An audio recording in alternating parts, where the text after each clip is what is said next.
Good morning प्यारे बच्चों, मैं हूं आपकी एजुकेटर पूर्णिमा तर सिंह और हम आपकी वर्कशीट नंबर 64 करेंगे। ये आपकी वर्कशीट है हिंदी की 6 जनवरी की वर्कशीट है। लखनवी अंदाज हम चैप्टर पढ़ रहे हैं। तो पिछली वर्कशीट में हमने देखा था कि जो नवाब साहब है वो क्या करते हैं, खीरे की एक एक फांक को उठाते हैं, सूंघते हैं और खिड़की से बाहर फेंक देते हैं। ठीक है, तो नवाब साहब के अनुसार खीरे खाने का ये रईसी तरीका होता है। तो चलिए, नवाब साहब खीरे की तैयारी और इस्तेमाल से थक कर लेट गए। हमें तस्लीम में सिर खम कर लेना पड़ा। यह है खानदानी तहजीब, नफासत और नजाकत।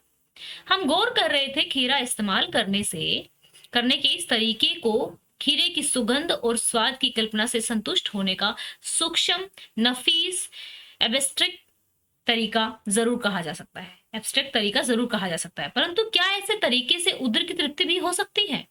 उधर मतलब पेट की तृप्ति, यानी कि भूख की तृप्ति भी हो सकती है। नवाब साहब की ओर से भर पेट के ऊंचे डकार का शब्द सुनाई दिया। नवाब साहब ने हमारी ओर देखकर कह दिया, खीरा लजीज होता है लेकिन शकील नामुराद मैदे पर बोझ डाल देता है। ज्ञान चक्षु खुल गए। पहचाना, ये है नई कहानी के लेखक।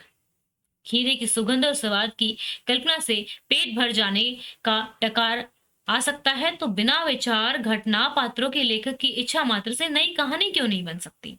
ठीक है बच्चों, तो चलिए, नवाब साहब क्यों लेट गए? उधर की तृप्ति कैसे होती है? डकार की आवाज कब सुनाई देती है?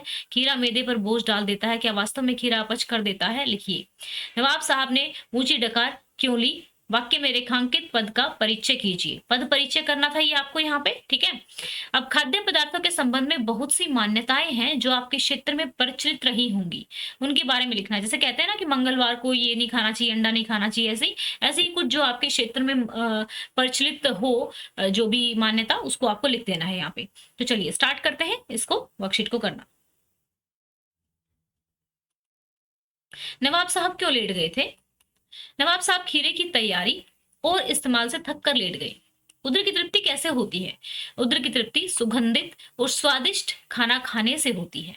डकार की आवाज कब सुनाई देती है? पेट भर जाने पर डकार की आवाज सुनाई देती है।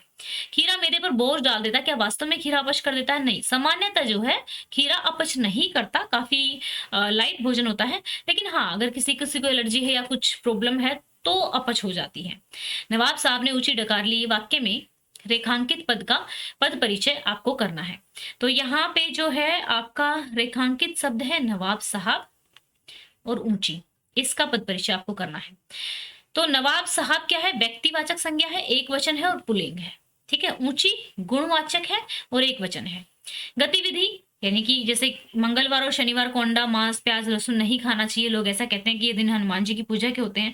तो ये हमारे एरिया में फेमस है। ज्यादा मीठा खाने से मोटे हो जाते हैं। अरहर की दाल, अरबी कढ़ी खाने से गैस बनती है। तो ये कुछ मान्यताएं जो है हमें पता है। बाकी आपको और आपके घर में जो कुछ मान्यता हो, कुछ बार बार आपको बोला जाता हो, तो वो भी आप यहाँ पे इस गतिविधि में लिख सकते हैं। ओके बच्चों, ये थी हमारी worksheet. Thank you, have a nice day. Video अच्छी लगी है तो वीडियो को लाइक करना, चैनल को सब्सक्राइब करना। Thank you.